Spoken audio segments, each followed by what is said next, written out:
2026 कैसा रहेगा? 2026 जोड़ेंगे तो एक बनता है। वो लोग भी जीवन में नई शुरुआत करना चाहते हैं, जैसे किसी को अपना नया कुछ बिजनेस शुरू करना है, ये साल बेस्ट होगा। आप ऐसे ऐसे लोगों को उभर के सामने आते हुए देखोगे, रातों रात स्टार बनते हुए देखेगा लोगों को। जो पता लगा है 1995 में कुछ एनर्जीज को उतारा गया था। एनर्जी को उतारा का मतलब कुछ आत्माओं को यहाँ जन्म दिया गया था इस धरती की ये स्थिति को जानते हुए। दिल्ली में जो हादसा हुआ, जो इतना बड़ा अटैक हुआ, इतना बड़ा विमान हादसा भी 2025 में हमने देखा, क्या कुछ चीजें ऐसी थी जिनको टाला जा सकता था? परमात्मा ने जिसको बचाना था उसको बचाया भी। कुछ कर्मा टाले भी जा सकते हैं, कुछ कर्मा जैसे अब 2028 में हमें एक वॉर गंदे वाली होती हुई दिखाई दे रही है, न्यूक्लियर वॉर, जिसमें 70% तक पॉपुलेशन समाप्त हो जाए, 70% अरबों लोग मर जाएं। भी इस धरती पर प्रेमानंद जी जैसे, महाराज जी जैसी दिव्य आत्माएं मौजूद हैं। मैंने इनका पास्ट भी देखा कि ये किस तरह से ये भगवान के दिव्य लोक से आए हैं। अच्छा, हमने जब इनको पास्ट में ट्रांस में लेकर गए, ये अपने आंखें बंद करके डीप ट्रांस में गए, तो इन्होंने जब देखा, इन्होंने कहा कि मैं एक ऐसी जगह पर हूँ जहाँ पर एक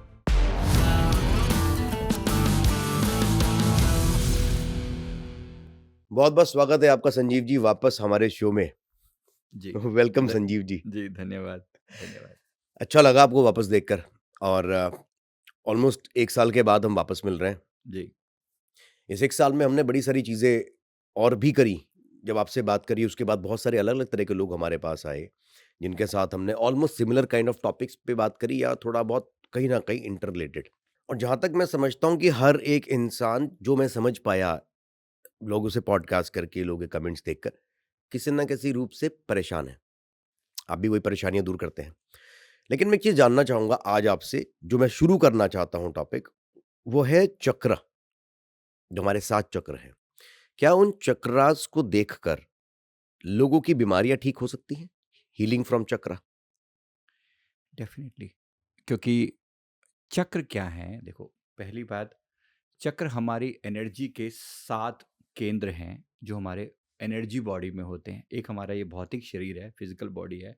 अब इसमें कोई चक्र नहीं दिखता किसी भी तरह का, लेकिन एक एनर्जी बॉडी भी है, हम एक ऊर्जा रूप में हैं, तो उसके अंदर कुछ एनर्जी के कुछ पॉइंट हैं जहाँ पर हम सबसे ज़्यादा एक्टिव होते हैं। उदाहरण के लिए जैसे ये है, हुँ, अगर आप आंखें बंद करके भी बैठें और मैं उंगली को दूर से भी आपके माथे की तरफ पिन पॉइंट करके घुमाऊं ना, आपको आंखें बंद करके भी आइडिया लग जाएगा कि कुछ तो यहाँ पर हो रहा है।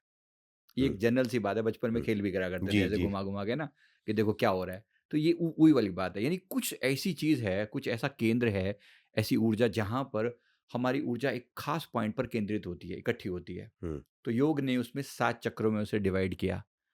मैं पिछले लगभग 11 सालों से चक्रों पर काम कर रहा हूँ, तो इस पे विशेष रूप से अगर मैं कहूँ तो देखो, जैसे मूलाधार चक्र है हमारा। मूलाधार चक्र हमारे रीढ़ की हड्डी के सबसे आखिरी पॉइंट पर होता है, हुँ, जिसे हम मूल आधार बोलते हैं। यानी हमारा जो बेस है, हमारा फाउंडेशन है, अब जिससे हमारा शरीर बना है, पृथ्वी तत्व जिसे कहते हैं, ये वो चक्र है। जिस व्यक्ति का ये चक्र ठीक होगा, बैलेंस्ड होगा, वो व्यक्ति अपने आप में बैलेंस्ड होगा, वो आधार वाला इंसान होगा। यानी उसे अपने ऊपर भरोसा है, उसे ये पता है कि मैं सर्वाइव करूँगा, उसे ये पता है कि मेरा शरीर ठीक है। वो व्यक्ति अपने आप में टिका हुआ इंसान होगा। और जिसका ये चक्कर खराब होगा ना, वो गड़बड़ वाला, डिगमिग-डिगमिग वाला इंसान होगा कि वो डामाडोल होएगा, बहुत परेशान होएगा। और ये अधिकतर लोगों की समस्या है, अधिकतर मैं कहूँ तो मेरे हिसाब से, क्योंकि मुझे लोगों के चक्र दिखाई पड़ते हैं।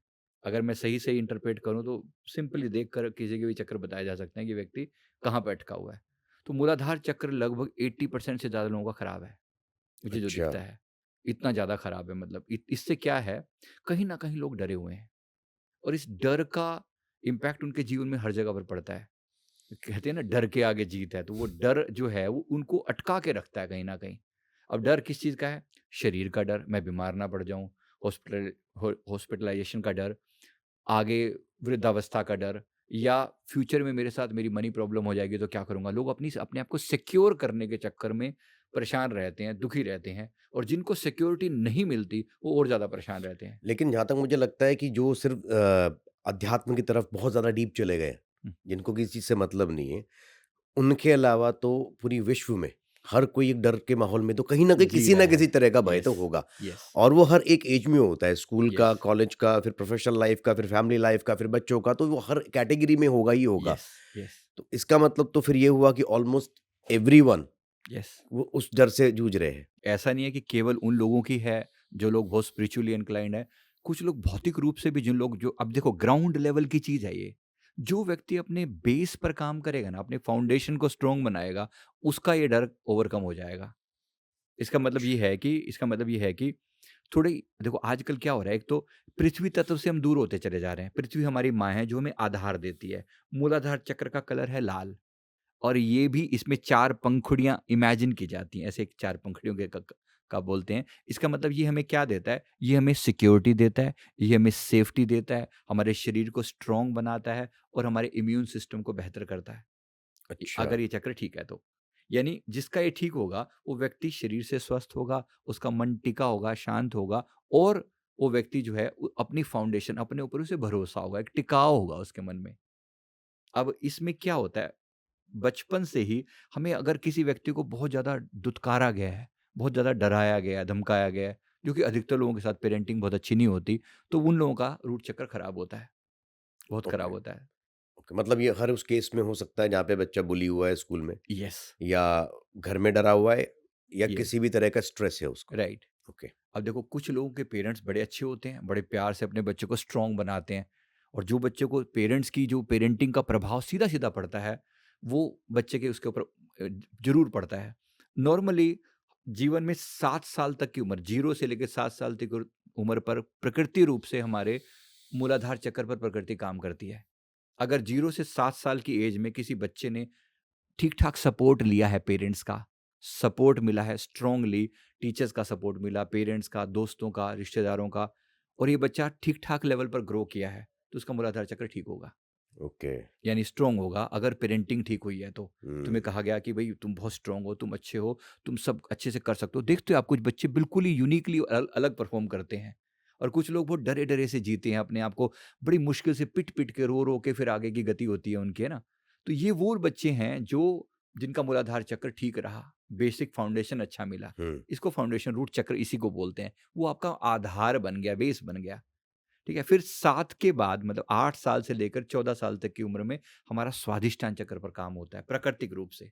अगर उस दौरान आपको सपोर्ट मिला, मोरल सपोर्ट दोस्तों का, माता-पिता का, तो आपका स्वादिष्टान चक्र ठीक होगा। अब स्वादिष्टान चक्र हमारे लिए सेक्सुअलिटी का चक्र कहलाता है आम तौर पे। अच्छा, अब ये क्या है, इसमें अगर ठीक-ठाक ग्रो होगा, तो ये व्यक्ति जो होगा, उसका इंटरेस्ट बहुत पॉज़िटिव होगा, वो अपने टैलेंट को निखार पाएगा। क्योंकि वो चक्र है जिसकी जिससे आपकी क्रिएटिविटी है, क्योंकि सृजन की क्षमता है। मेरी बातों को अगर गलत इंटरप्रेट ना किया जाए, हुँ, पॉजिटिवली बोल रहा हूँ, सेक्स के बारे में लोगों के मन में बहुत गलत धारणाएँ पैदा होती हैं, हुँ, सीधी-सीधी। अगर मैं पॉजिटिवली कहूँ, एक क्रिएट करने की ऊर्जा प्रकृति ने दे रखी है, क्रिएट करना। तो वो क्रिएट करने की ऊर्जा को अगर मैं सही दिशा में ले जा सकूँ, तो ये बच्चा बहुत टैलेंटेड होगा। हुँ, वो लोग बहुत टैलेंटेड होंगे, उनके अंदर बहुत तरह की क्रिएटिविटी होगी। अब आप देखते हो कुछ लोग बड़े आर्टिस्टिक टाइप के होंगे, आर्टिस्टिक होंगे, चाहे म्यूज़िशियन होंगे, चाहे वो गाकर, चाहे वो लिखकर, चाहे वो किसी और तरीके से अपने-अपने टैलेंट पर खूब निखार कर काम करते हैं। इनका स्वादिष्टान चक्र विकसित है, डेवलप्ड है। जिनका वो नहीं है, फिर वो दबे-दबे से रहेंगे, गिल्ट में जिएँगे, बार-बार सेक्सुअल थॉट्स में अटके रहेंगे। इनका एक स्वादिष्टान चक्र दबा हुआ है।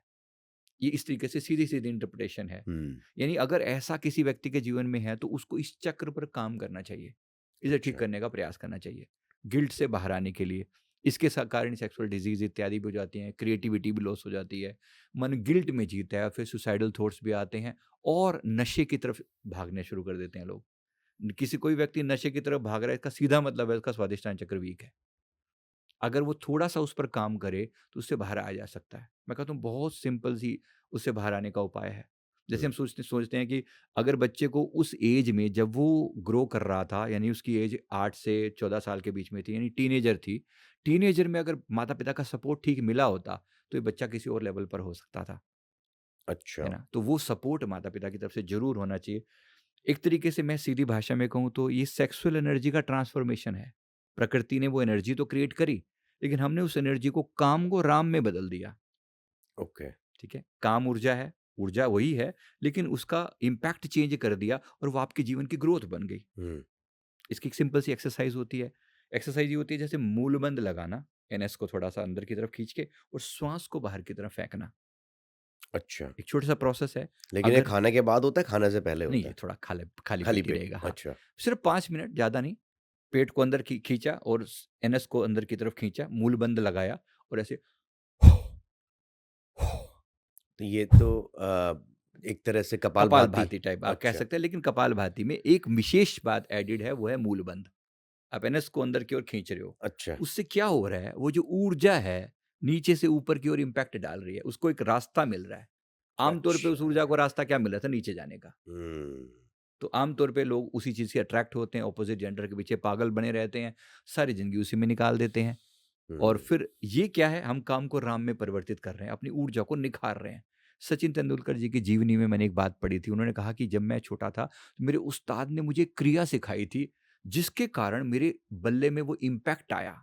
अब देखिए सचिन जी की हाइट बहुत कम है हुँ, हुँ, कंपैरेटिवली, लेकिन जो शॉट मारने का जो तरीका था, इतना ज़बरदस्त कि वो जब हिट करते तो सिक्सर तो ऐसे जाया करता था। हुँ। याद कीजिए उस यस। बातों को ना, है ना? सबके पास वीडियोज़ हैं। हुँ। तो वो कहाँ से आया? तो किसी ने सवाल किया था, तो उन्होंने अपनी बायोग्राफी में ये ज़िक्र किया कि एक ऐसी क्रिया मुझे मेरे उस्ताद ने बताई थी कि जो जिसको करने से मेरी ताकत बढ़ गई। मैं जो शॉट मारता हूँ, उस पावर से मारता हूँ। यानी वही अच्छा, काम ऊर्जा को राम ऊर्जा में कन्वर्ट करने का एक छोटा-सा प्रोसेस। ओके। बात बहुत छोटी-सी, सीक्रेट ऐसा ही होता है। हुँ। सेम बात स्वर कोकिला लता मंगेशकर जी ने कही है कि मेरी वाणी में कहाँ से पावर है। उन्होंने कहा मेरे उस्ताद ने मुझे एक क्योंकि उस समय ये होते थे उस्ताद से हाँ, आप हाँ। सीखते थे। तो उन्होंने भी ऐसी ही बात कही है कि उन्होंने एक क्रिया बताई थी जिसके कारण मेरी ऊर्जा नीचे से ऊपर की ओर उठ के यहाँ आई, थ्रॉट में पावर आई। हुँ, यानी ऊर्जा, इसको हम कुंडलिनी शक्ति बोलते हैं। हुँ। कुंडलिनी इज़ बेसिकली आपकी सेक्सुअल एनर्जी ट्रांसफ़ॉर्म हो गई, चेंज हो गई किसी किसी पॉज़िटिव और फ़ॉर्म में। फ़ॉर्म में हो गई है वो। आम तौर पे लोगों की अटक के नीचे की तरफ ही गिरती है। हुँ, कहना नहीं चाहिए, बुरा ना लगे किसी को, लेकिन लोग इसी चीज़ में, मैं स्कूलों में जाता हूँ ट्रेनिंग देने के लिए, हुँ। बच्चों से बात करता हूँ, टीनेजर से, वो कहते हैं जी 90% हमारे दिमाग में सेक्सुअल चीज़ें चलती रहती हैं, क्या करें? कैसे बाहर आएँ?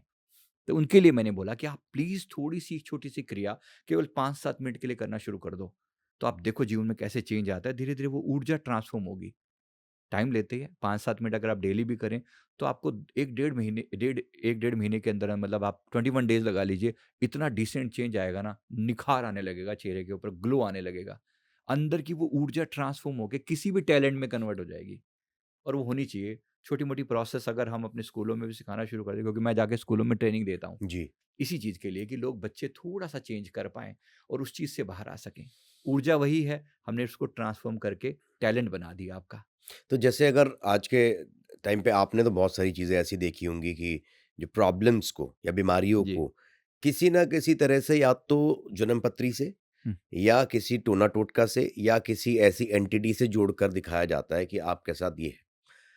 अब क्या आप इन पे भरोसा करते हैं कि ऐसा कुछ होता है? देखो, वो बात करने का एक ढंग हो सकता है। हुँ, उदाहरण के लिए यही स्वादिष्टान चक्र को मैं कहूँ कि आपका शुक्र है, हुँ, ठीक है? अब शुक्र आपका नीच का है, ये हुँ, बोला जाएगा। शुक्र नीच का है तो वो उपाय बताएँगे। क्या करेंगे? उदाहरण के लिए हुँ, बोलेंगे पानी को फ्लो में, मतलब पानी को वेस्ट मत करो पहली बात, या पानी बाँटो। पानी का मतलब यानी कि अगर हो सके तो कहीं प्याऊ वगैरह लगाओ, या और इसी से जुड़े हुए उपाय होंगे। माता का आदर करो, हुँ। शुक्र पत्नी का, स्त्रियों का आदर करो। बुरा नहीं है वो भी। उसी बात को कहने का दूसरा ढंग ही तो है।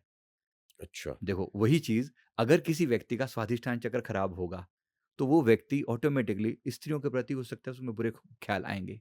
हाँ, और यहाँ पर हमने उसी चीज़ को हमने शुक्र से कोरिलेट कर दिया। हमने कहा कि आपका शुक्र नीच का है, तो आपको स्त्रियों का आदर ज़रूर करना चाहिए। हुँ, ये दूसरी बात कहने का वही ढंग है, लेकिन इसी को कोई लोग नग से वगैरह जोड़ देंगे कि हाथों में ये पहन लो और वो पहन लो। वो भी कहीं न कहीं होती हैं, हर चीज़ का कोई न कोई इम्पैक्ट होता है, क्योंकि क्रिस्टल भी इससे कोरिलेट करते हैं।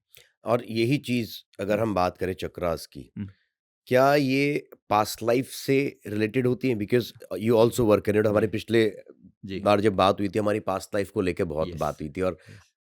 लाइफ आफ्टर डेथ को लेके भी बात हुई थी। हुँ, तो ये जो बीमारियाँ हैं, हुँ, जिनकी आप चक्रास से हीलिंग कह रहे हुँ। हो, क्या ये बीमारियाँ लोग अपने पास्ट लाइफ से लेकर आ रहे हैं? या कुछ बातें पास्ट से भी जुड़ी होती हैं, कुछ बातें पास्ट से भी जुड़ी होती हैं। ज़्यादातर आप कह सकते हैं पास्ट से ही जुड़ी, जो बचपन से जो चीज़ें मिली ना, वो पास्ट से जुड़ी हुई हैं। जैसे जो उदाहरण बाद के में मिल रही हैं, जी, वो पास्ट से नहीं जुड़ी हैं? नहीं, बाद में कुछ मैं नई चीज़ें भी तो क्रिएट कर सकता हूँ ना, इस जीवन में की हुई गलतियाँ भी तो हैं ना। अच्छा, चलिए इस उदाहरण जीवन आप में बता रहे थे बचपन वाला क्या हाँ, होगा? जैसे अब देखो, कोई बच्चा जो है, अगर बचपन से उसका शरीर शुरू से बीमार है, हुँ, जैसे कोई बच्चा प्रीमेच्योर पैदा हुआ, अब इसमें उस बच्चे का कोई कसूर नहीं है। आप कहोगे कि इसने अब तो कोई गलती नहीं करी है, तो कुछ ना कुछ तो इसके पिछले जीवन से रिलेटेड है कि ये बच्चा आज के टाइम में प्रीमेच्योर क्यों पैदा हुआ, हमें क्या पता। मतलब देयर इज सम इशू। फिर उनके अंदर डर बैठ जाता है, शरीर की बीमारियां के कारण डर बैठ गया। डर की वजह से ऑटोमेटिकली अब ये क्यों हुआ इनके साथ? जाहिर सी बात है, इन्होंने कुछ ना कुछ पास्ट का कर्मा था जिसकी वजह से इस जीवन में इनका मूलाधार चक्र वीक रहा। अच्छा। इस जीवन में अब क्यों होता है, जैसे मूलाधार चक्र हमारा आधार से जुड़ा है, पृथ्वी से जुड़ा है, मिट्टी से जुड़ा हुआ है। अगर मैंने किसी जीवन में किसी के जीवन पे कुछ ऐसा इम्पैक्ट डाला, मान लो किसी को मैंने फिजिकली मारा, पिटाई करी, या उसको उसकी जमीन छीन ली, या उसके जीने का आधार छीन लिया, उसकी रोजी रोटी छीन ली, यानी उसका रूट मैंने हिला के रख दिया, उसकी जड़ें हिला दी। कोई हो सकता है, क्योंकि लोग दुनिया ऐसा करने वाले आज दिखती है अपने सामने। तो ये व्यक्ति एक कर्म क्रिएट कर रहा है कि इसने किसी का मूल आधार छीन लिया, इसीलिए वो यहाँ प्रॉब्लम हो रही है। इसीलिए वो अगले जीवन में आएगा तो उसका मूल आधार खराब होके तो मतलब आएगा। जो आज के टाइम पे जिनको भू-माफिया कहते हैं या फिर जो ज़मीनों में चोरी-चकारी कर रहे हाँ। हैं, कब्ज़े कर रहे हैं, उनको अगले जन्म में इस तरह की बीमारियाँ हो सकती डेफ़िनेटली, हैं। डेफ़िनेटली। इस जीवन में भी हो सकती हैं और अच्छा आगे यहाँ भी हो सकती है, क्योंकि कर्मा केवल ऐसा नहीं है कि सिर्फ़ अगले जन्म में ही जाता है। हुँ, इस जीवन में भी लोग ऐसा झेल सकते हैं। हुँ। जो लोग कभी किसी पर इतने रौबदार हुआ करते थे, मैंने खुद लोगों को देखा है, क्योंकि सारा समय ये इंटरैक्शन रहता है लोगों जी, से, जी। जो किसी समय में बहुत स्ट्रॉन्ग हुआ करते थे, हट्टा-कट्टा शरीर हुआ करता, लास्ट में ऐसे दुबले-मरियल से हो जाते हैं, और वही शरीर जिस पर वो खूब अभिमान या किया करते थे, एक दिन वही डिच करता है उन्हें। क्वाइट पॉसिबल, कर्मा इस जीवन में भी इम्पैक्ट करता ही है। आपने एक पिक्चर देखी होगी तारे ज़मीन पर जी। आमिर खान की मूवी थी। उसमें एक जगह पर आमिर खान ने बहुत स्पेसिफ़िक उस बच्चे के माँ-बाप को बताता है कि कोई एक कंट्री आई एम नॉट मैं उसको रिकॉल नहीं कर पा रहा हूँ नाम। वहाँ पर वो एक पेड़ को काटते नहीं हैं। हुँ, वो उस पेड़ के आस-पास खड़े होकर उसे कोसते रहते हैं और इतना कोसते हैं कि वो पेड़ एक दिन खुद ही मर मर जाता जाता है है। और गिर जाता है। हुँ। तो हम जिस कोस की या हाय की या हम जिसको श्राप की बात करते हैं, तो क्या वो इस तरह से काम करता है जैसे उसमें एक्सप्लेन करा इंसान के ऊपर भी? डेफ़िनिटली काम करता है। आप देखो ना, एनर्जी तो काम है ही ना। आप कोई व्यक्ति, आप अगर मेरे बारे में कुछ बुरा बोलोगे, चाहे मेरे सामने बोलो, चाहे मेरे पीछे भी बोलते हो, हुँ, अगर किसी बारे में बुरा बोला जाए, कहीं न कहीं आपकी एनर्जी मेरी एनर्जी से कनेक्ट तो हो ही रही है ना, जी। हो रही है ना। चाहे जान ड अब जैसे मान लें किसी की मैंने ज़मीन छीन ली, किसी जगह पर मैंने किसी की ज़मीन पे कब्ज़ा कर लिया, किसी का पैसा लौट खींच छीन लिया, ज़बरदस्ती छीन लिया, लोग आजकल कर रहे हैं।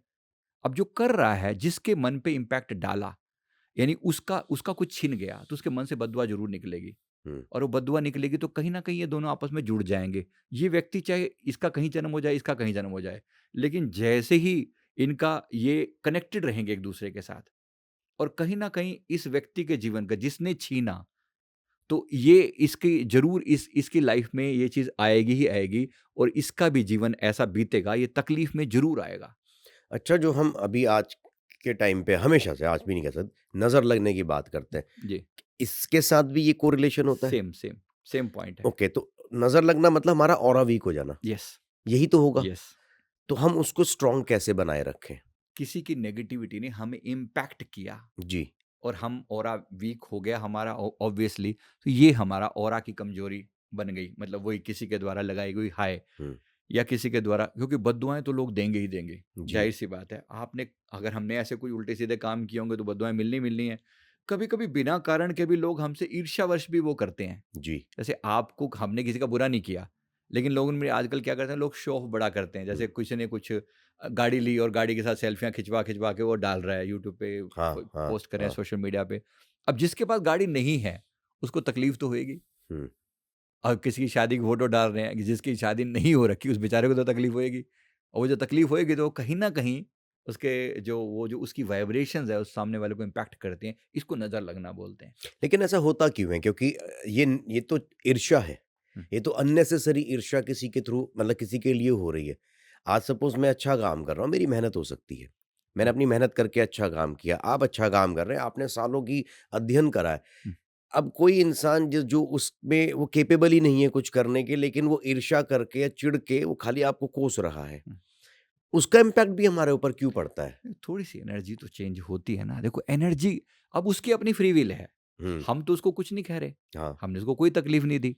तकलीफ दी हो डायरेक्टली तो इम्पैक्ट पड़ेगा ही पड़ेगा। ना दी हो, इनडायरेक्टली हमारे हायर होने से किसी की लकीर तो छोटी हो गई ना। हुँ, मेरी लकीर बड़ी हुई और मैंने उसकी किसी ना किसी की लकीर अनजाने में ही छोटी हो गई। हुई तो सही ना। जी, तो अब इसको अगर वो पॉज़िटिवली लेता और ये हमसे कॉम्पिटिशन करने का प्रयास करता, हमारी ज़िंदगी से लर्न करके खुद को सुधारता तो बेहतरीन था। लेकिन अगर ऐसा ना हो कि उल्टा भी हो सकता है, तभी तो नेगेटिव लोग होते हैं, हुँ, है ना? तभी तो सुर और असुर, हुँ, असुर का मतलब क्या है? जो सुर से सुर नहीं मिला रहा, वो असुर हो गया, हुँ, है ना? जिसका सुर परमात्मा से मिला हुआ नहीं है, वो सीधा नहीं सोचेगा, हर बात को उल्टा सोचेगा हुँ, कि इसकी वजह से मैं गरीब हो गया। मेरी वजह से कोई गरीब नहीं हुआ। हुँ, मैं ज़्यादा अमीर हुआ तो मेरी मेहनत है, मेरी वजह से आप गरीब नहीं हुए, लेकिन उसकी इंटरप्रिटेशन ऐसी हो सकती है। तो एनर्जी ओके। तो उसकी भी थोड़ा बहुत हमारे ऊपर असर डाले, थोड़ी-सी। तो उसके लिए ऑरा को कैसे हम अपना प्रोटेक्ट करके चलें? हाँ, अपने ऑरा को प्रोटेक्शन दीजिए, पावरफुल बनाइए। देखो होता क्या है, जैसे अभी मैंने अपने चक्रों पर अगर मैं काम कर रहा हूँ, तो ऑरा स्ट्रॉन्ग होने लगेगा। हुँ, जैसे मैंने कहा कि अगर मान लो पिछले जीवन के कारण या इस जीवन की गलतियों के कारण मेरे ऑरा में कहीं पर कमजोरी है। हुँ, मान लीजिए मेरा हार्ट चक्र वीक है। हार्ट चक्र क्यों वीक है? क्योंकि मैंने किसी को तकलीफ दी थी किसी जीवन में, किसी के हार्ट को तकलीफ दी थी। मैंने किसी का दिल दुखाया था। इस वजह से मेरा हार्ट चक्र वीक है। अब मैंने कोई ऐसा काम किया इस जीवन में जिसके कारण लोगों ने मेरे मेरे ऊपर हाय लगाई, है ना? किसी को मेरे से ईर्ष्या हुई और उसने मेरे ऊपर हाय लगाई। तो मेरा हार्ट वाला हिस्सा, ऑरा का हार्ट वाला हिस्सा, ये कमज़ोर हो जाएगा, अच्छा। ठीक है? जैसे नॉर्मली हमारा ऑरा जो है 4 फीट का होता है नॉर्मली, एक आम इंसान का। मेरे पास वो सारे इंस्ट्रूमेंट भी हैं, मैं माप के बता भी सकता हूँ कि ऑरा कितना है, आप लाए किसी हैं आज? व्यक्ति का। हाँ, अच्छा तो वो फिर मापा ठीक जा है। सकता है कि ऑरा कितने फीट का है। हाँ, तो एक आम इंसान का ऑरा जैसे नॉर्मली अभी ये इंटरप्रेट किया था तो लगभग 4 फीट ऐसे, हुँ, ऐसे, ऐसे चारों तरफ एक शील्ड है मेरे चारों तरफ। हुँ, एक प्रोटेक्शन की तरह से परमात्मा ने बनाया हुआ है। जी, ये हमारा ऑरा है, आभा मंडल है। अब जैसे ये इसको ऐसे होना चाहिए, ऊपर से शुरू होता हुआ, ऊपर से लगभग 4 फीट ऐसे होता हुआ, ऐसे फैलना चाहिए इसको। हुँ, लेकिन जिस जगह पे मेरा कोई पार्ट वीक होगा ना, एनर्जी कमज़ोर होगी, वहाँ पर ये दब जाएगा। ओके, मतलब यहाँ से आया, यहाँ तक ठीक था, लेकिन मेरा हार्ट कमज़ोर तो हार्ट पे आके दब के 2 फीट रह गया। वैसे 4 फीट जा रहा था, तो हुँ, यहाँ से दब गया। हुँ, अब यहाँ से दबने की वजह से अब किसी भी व्यक्ति की एनर्जी मेरे हार्ट पर सबसे ज़्यादा इम्पैक्ट करेगी। अच्छा, अब जैसे कुछ लोग होते हैं ना, बहुत सेंसिटिव होते हैं। किसी ने मेरे बारे में ऐसा कह कैसे दिया? मुझे बहुत बुरा लगा, मुझे हुँ, बहुत बुरा लगा। क्यों लगा? क्योंकि इस व्यक्ति का हार्ट वीक है, हार्ट चक्र वीक है अच्छा, एनर्जेटिकली। अब उसको क्या करना चाहिए? उसको अपने हार्ट चक्र को स्ट्रॉन्ग बनाने के लिए हार्ट पर फ़ोकस करते हुए यहाँ पर एक चक्र इमेजिन कर ले हल्का-सा ग्रीन कलर का और फिर इस एनर्जी पर थोड़ा काम करे। उदाहरण के लिए यहाँ पर सबसे ज़्यादा इफ़ेक्टिव मंत्र है महामृत्युंजय। ओह! अच्छा, तो महामृत्युंजय को यहाँ ध्यान लगाकर अगर कोई जाप करता है तो उसके लिए बेस्ट होगा वो। तो यहाँ ध्यान लगाए, ओम त्र्यंबकम यजामहे ऐसे बोले यहाँ ध्यान लगाकर। ओके, एक तो वैसे हम नॉर्मली बोल रहे हैं, जी, जी, ठीक है? नॉर्मली लोग यहाँ ध्यान लगा के बोलते हैं। पर केवल इतना से ना चक्र तो 7 हैं। हुँ, अब मेरा चक्र वीक ये वाला है, तो मेरे यहाँ ध्यान लगाने से बात वैसी नहीं बनेगी। हुँ, अगर मुझे करना ही है तो मैं यहाँ ध्यान लगा के करूँ। सेम करूँ लेकिन यहाँ ध्यान लगाकर। कम से कम अगर मैं इसकी 108 चैंटिंग करूँ, हृदय पर फ़ोकस करके, आपका हार्ट चक्र डेफ़िनिटली बेटर होने लगेगा। और हुँ, लगभग 40 दिन अगर आपने 3 माला महामृत्युंजय की कर ली, आपका हार्ट चक्र स्ट्रॉन्ग हो जाएगा। ये मेरा अपना बिलीफ सिस्टम है, मैंने जो देखा है प्रैक्टिकली एक एज़ ए हीलर, लोगों को हील होते हुए देखा है। महामृत्युंजय मंत्र का अर्थ ही यही है। मृत्यु को भी जीत लेने वाला वो मंत्र है, तो वो आपके हार्ट पे इम्पैक्ट डालेगा, डालेगा। हुँ। और संजीव जी अभी पूरा 2025 गया और अब हम देख रहे हैं कि पूरे के पूरे साल में बहुत उथल-पुथल मची। न्यूमलॉजिकली भी कई लोगों ने ये बात करी थी। लेकिन इसके बीच जिन लोगों के साथ जो-जो घटित हुआ है, तो क्या ये उनके पास्ट लाइफ कर्मा की वजह से हुआ? ये हमारा जो आभामंडल है जिसमें हम कहते हैं न्यूमलॉजिकली या कुछ और चीज़ें चल रही हैं या एस्ट्रोलॉजिकली चीज़ें बदली हैं, कुछ ग्रहों का इम्पैक्ट है उसकी वजह से हुआ या एक्सीडेंटली हो गया? देखो पहली बात तो एक्सीडेंट संसार में कुछ नहीं होता। मेरी नज़रों में जितना मैंने समझा है, सब कुछ एक सिस्टम से चल रहा है। बिना कारण के, बिना किसी चीज़ के अपने आप ऐसा कभी कुछ नहीं होता। रोड एक्सीडेंट भी नहीं हो सकता? नहीं, नहीं, बिल्कुल भी नहीं। किसी व्यक्ति के साथ जो घटना घट रही है ना, हाँ, अब उस रोड एक्सीडेंट में वही बंदा क्यों मरा? एक्सीडेंट तो और कितनों के साथ हो रखे हैं, यही बंदा क्यों मरा? तो ये जो भी अभी दिल्ली में जो हादसा हुआ, जो इतना बड़ा अटैक हुआ कुछ टाइम पहले, वहाँ पे बहुत लोग मरे। वो उसको हम एज़ एन अटैक में मरे हुए लोग नहीं मानेंगे। हम ऐसे नहीं मानेंगे कि उनको मार दिया गया। या हम ये मानेंगे कि उनकी भाग्य में मरना लिखा था नहीं, नहीं, ऐसे? ऐसा नहीं है। देखो, ऐसा है कि उम, बेशक उनके उन कहीं न कहीं उनकी भी चीज़ वहाँ पर जुड़ी हुई थी, वो उसी जगह पर क्यों थे? अब एक बंदे के बारे में मैंने उसी में पढ़ा हुँ, कि एक बंदा वहाँ पर सिर्फ़ दवा लेने गया हुआ था। एक अच्छा। बंदा सिर्फ़ द उसमें लिखा हुआ था कि न्यूज़ में था, वो सिर्फ़ दवा लेने गया हुआ था। उसी दुकान के पास वो खड़ा हुआ था। उससे 1 मिनट पहले वो कहीं आगे-पीछे होता, बच जाता। अब कुछ तो घटना हुई होगी कि ये व्यक्ति उसी टाइम पे वहीं खड़ा हुआ था। मैं क्यों नहीं थे, आप क्यों नहीं थे वहाँ पर? हुँ। कुछ तो था ना? मैं ये नहीं कह रहा, कुछ भी यहाँ पे एक्सीडेंटल नहीं है। परमात्मा इतनी विराट सृष्टि चला रहा है। अभी वो 3 आई जो करके आ रखा है, वो जो है ना, जो कॉमेट के अरे ऊपर आप इतनी आप बात हो रही आप है। उसके बारे में बात करना चाहेंगे तो अभी मैं अगला टॉपिक उसको ज़रूर लूँगा क्योंकि मैं बड़ा इंटरेस्टेड हूँ जानने में कि क्या होने वाला है। मैं सिर्फ बताने के लिए एक पॉइंट बता रहा हूँ। देखो, हमें लग रहा है कि कुछ out of the way just ऐसे ही हो गया। नहीं, ऐसा कुछ भी नहीं होता, कभी भी नहीं होता। मैं मान के चल रहा हूँ कि जो भी हो रहा है, एक सिस्टम के तहत हो रहा है। हमें कुछ ना कुछ जीवन की होने वाली हर घटना, हर बात एक सिस्टम के तहत हो रही है। मुझे कुछ देने आ रही है, मुझे कुछ लर्निंग देने आ रही है। हुँ। अगर मैं ये मानूँगा ना, तो चीज़ें बहुत इम्पैक्टफुल होंगी। अगर मैं सिर्फ एक्सीडेंटल सब कुछ मानता रहूँगा ना, कभी चीज़ों को मैं समझ नहीं पाऊँगा। तो क्या कुछ चीज़ें ऐसी थी जिनको टाला जा सकता था? जैसे कि इतना बड़ा विमान हादसा भी 2025 में हमने देखा यस। और उसके अलावा भी बहुत सारे हादसे हमने देखे। देखो, विमान हादसे में भी अगर आप देखो, दुनिया मरी, हुँ। परमात्मा ने जिसको बचाना था उसको बचाया भी। हाँ, इतनी ये इतनी अचंभे की उसमें बात थी कि एक बंदा कैसे बच गया उसमें। कैसे बच गया? जब इतनी बड़ी बात हुई है, 273 के करीब ऐसा कुछ था नंबर। हुँ। मतलब इतनी सारी पब्लिक जा रही है और एक व्यक्ति को कैसे, कुछ तो है, यानी बचाने का इसका मतलब है कि बचाने वाला है कहीं ना कहीं मौजूद, जो लेकिन इतनी जब भीड़ में से। जब इतना मास होता हाँ। है ना? भीड़ आपने बोला कि इतनी भीड़ में से एक बंदा बचा, लेकिन जब मास डिस्ट्रक्शन हुआ, हम्म, 2025 के हमने जितने देखे, क्या उनको टाला जा सकता था किसी भी तरह से? क्या किसी विद्या में ऐसा कुछ है कि टाला जा सकता था? यस। जैसे कई लोग इसमें क्लेम करते हैं कि बहुत सारे लोग फ्यूचर प्रेडिक्ट कर रहे होते हैं या वो बता देते हैं, तो वो ऐसी चीज़ें क्यों नहीं बताते कि ऐसा कुछ होने वाला है? फिर उसमें जब सवाल पूछते हैं तो लोग कहते हैं कि नहीं, नहीं, ये तो विधि का विधान है, ये तो होना ही था। नहीं, नहीं, विधि का विधान भी तो बात ये होती है ना। देखो, कुछ चीज़ों में कर्मा लिखा हुआ है हुँ, कि ऐसा होना होना है इस व्यक्ति के साथ। कुछ चीज़ों को टाला जा, अगर कर्म कर्म भी 3-4 तरह के होते हैं। एक कर्म ऐसा है, सॉफ्ट कर्मा होता है, जिसको बोलते हैं। सॉफ्ट कर्मा का मतलब है कि उसमें कुछ टालने की गुंजाइश है। जैसे मान लो कोई व्यक्ति जन्म से गरीब पैदा हुआ। अब इसका मतलब ये नहीं है कि गरीब ही मरेगा। हुँ, इसको टालने के लिए अगर वो मेहनत करता है, अगर वो हार्ड वर्क करता है, कुछ समय के बाद हमने लोगों को देखा है, धीरे-धीरे उस गरीबी से बाहर आते हुए मैंने लोगों को देखा है। तो सॉफ्ट कर्मा है ये, इतना हार्ड लाइन नहीं खींची हुई, ठीक है? ऐसा दूसरा कर्मा भी होता है, जो बिल्कुल हार्ड कर्मा होता है। अब इसको मरना है, इसको मरना लिखा है, इसको टालना इम्पॉसिबल है। कुछ कर्म इतने हार्ड होते हैं, वो क्लियर कट है कि भई यहाँ तो अब कोई ऑप्शन नहीं है। कोई ऑप्शन नहीं। इवन मतलब ये बड़े बड़े विधाता से से बड़े-बड़े ज्योतिष भी इसमें नहीं टाल ये सकते। विधाता से आप कह रहे हैं? मतलब विधाता इज़ कर्मा। विधाता is mean what? Karma, simple सी बात है। मतलब एक कर्मा जिसको हम शनिदेव कह रहे हैं, जिसको हम ब्रह्मा जी कह रहे हैं, वो कौन है? हुँ, इंटरप्रेटर ही तो हैं, वो कंट्रोलर ही तो हैं।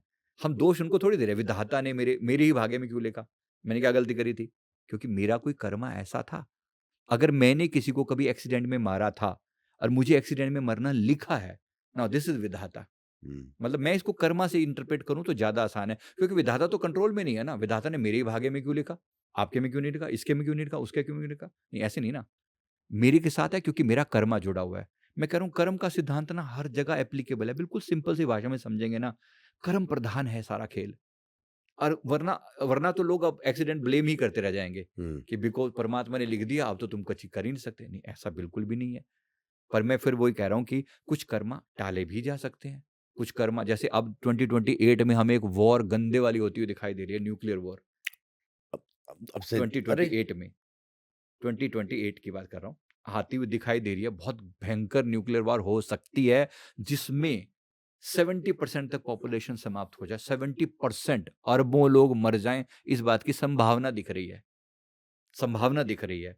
पर मैं ये नहीं कह रहा हूँ कि वो हार्ड कर्मा है, पॉसिबिलिटी है उसे टालने की। अगर आज, जैसे आप सोचिए ना, ट्रम्प जैसे पर्सन का दिमाग कभी सनक जाए कभी भी, अभी उस दिन मैं तो बस 50% टैरिफ लगाऊँगा। डिड ही आस्क एनीबॉडी, या कंसल्ट किया अपने सीनेट से, पूछा किसी से कि मैं लगाने जा रहा हूँ कि भैया ठीक रहेगा, गलत रहेगा?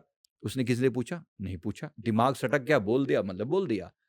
ऐसे कभी किसी का दिमाग सटक गया और उसने एक बम न्यूक्लियर वाला दबा दिया तो कौन, क्या कोई रोकने वाला है उसको? अभी 2028 की आप बात करें, 26 के बारे में बताइए पहले, क्योंकि ये तो घबराने वाली बात है अब। नहीं, घबराने की बात नहीं है। बात सिर्फ़ ये आपने कहा ना कर्म टाला जा सकता है क्या? हुँ, मैं उस टॉपिक पर मैंने कहा कि पॉसिबिलिटी है, कुछ चीज़ों को टाला भी जा सकता है अगर आज सद्बुद्धि पर काम किया जाए, लोगों को समझाया जाए, हुँ। कुछ शायद किसी की बुद्धि पलट जाए। सेम बात मैं बाकी चीज़ों के लिए भी कह रहा हूँ, कुछ कर्म टालने लायक होते हैं। अच्छा, अब 2026 जी। मैं आपसे जानना चाहूँगा कि आपकी प्रेडिक्शंस के हिसाब से क्या कहते हैं? कैसा रहेगा? अच्छा, बुरा, मीडियोकर, और अगर कोई लोग उसको जिनके साथ कुछ हो सकता है कि ऊपर-नीचे है, वो अपना कैसे सही कर सकते हैं? देखो इसमें 2 बातें हैं।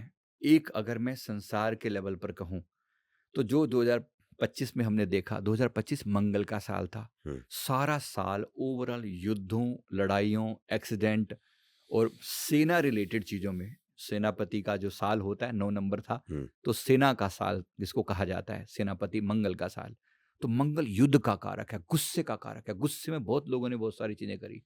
कुछ चीज़ें वैसी हुई, कुछ चीज़ें एक्सीडेंटल हुई, जो भी हुआ हम सबने देखा। हर 15 दिन में कोई ना कोई बैड न्यूज़ हमने सुनी ही सुनी है ना? अभी तक भी सुनते आ ही रहे हैं। अब आगे क्या दिख रहा है? क्या ये चीज़ें समाप्त हो जाएँगी? मैं ये नहीं कह रहा हूँ कि चीज़ें समाप्त हो जाएँगी। कुछ चीज़ें तो चलती रहेंगी, शायद और भी ज़्यादा इम्पैक्टफुल हो जाएँगी क्योंकि प्रचंड आ गया है। अभी तक था 2025 मतलब इनको जोड़ते हैं तो 9 बनता है। 9 जी। होता है, पीक होता है। अगर मैं 1 से लेकर 9 10 की काउंटिंग करूँ तो 9 बिल्कुल आखिरी पॉइंट आ गया। हुँ, 9 के बाद टर्नओवर है। अब जो 10 है यानी कि जो 2026 बना तो 6 + 2 + 2 यानी जो 10 बना, 10 को हम जोड़ के 1 + 0 करते हैं तो 1 बनता है फाइनली। 1 से मतलब नई शुरुआत कही जाती है फिर से। जी।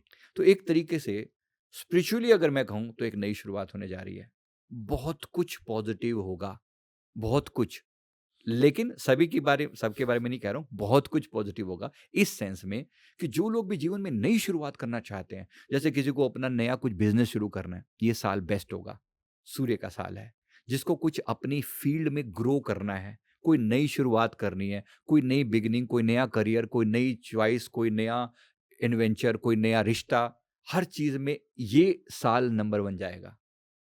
जहाँ पर बात आ रही है अपने इंडिविजुअल लेवल की बात आ रही है। स्पिरिचुअल ग्रोथ करनी है, साल नंबर 1 जाएगा उस मामले में। यानी कि आप ऐसे-ऐसे लोगों को उभर के सामने आते हुए देखोगे, रातों-रात स्टार बनते हुए देखेंगे लोगों के। सूर्य है, सूर्य लीडरशिप का साल होता है, हुँ, हुँ। लीडरशिप को रिप्रेज़ेंट करता है। मतलब सूर्य सेंटर में है, जैसे सारे ग्रह उनके चारों तरफ घूम रहे हैं, ऐसे ही वो व्यक्ति सेंटर पॉइंट बन जाएँगे। बहुत से लोगों को आप अलग-अलग फ़ील्ड में उभरते हुए देखोगे, जिनके कुछ दिन पहले तक नाम-निशान भी नहीं थे और वो अपने फ़ील्ड में टॉप पर जाएँगे एकदम से। तो ऐसा आप होते हुए देखोगे। स्पिरिचुअल लेवल पर बहुत अच्छा साल जाएगा, बहुत बढ़िया, क्योंकि सूर्य का साल है। मंगल और सूर्य में ज़मीन-आसमान का भेद है। एक तो सेनापति है, एक समझो एक तरीके से लीडर है, किंग बैठ गया और किंग है रास्ता दिखाने वाला, लाइट वाला, प्रकाशित है। तो प्रकाशित होने की वजह से बहुत पॉज़िटिव जाएगा, ये वाला पार्ट उसका। स्पिरिचुअल बहुत अच्छा जाएगा, सोसाइटी पर बहुत पॉज़िटिव इम्पैक्ट पड़ेगा, जो पुराने रिश्ते थे वो टूटेंगे, खत्म होंगे और नए रिश्ते रिजुविनेट करेंगे, बेहतरीन होगा, ये वाला पार्ट बेहतर होगा। स्पिरिचुअल लेवल पर बहुत बेहतर होगा, सोशल लेवल पर बेहतर होगा, रिश्तों के लेवल पर भी जो पुरानी चीज़ें थी, जो आपको तकलीफ़ दी ही जा रही थी ना, वो खत्म होगी। ये फेमिनिन से मैस्कुलिन की तरफ ट्रांसफ़र हो रहा है। यानी कि अगर कोई जैसे क कोई रिश्ता आपको बहुत दर्द दिए जा रहा था, जो लोग मेरे को अब मेरे पास आ रहे हैं लोग अभी पूछने के लिए भी, मेरे पति-पत्नी के बीच में इतनी नहीं बन रही, क्या मैं तलाक ले लूँ? मैंने उनको बोला कि बस 2026 की वेट करो। जो खराब चीज़ें होंगी ना, वो आपके जीवन से सहज ही छूट जाएँगी।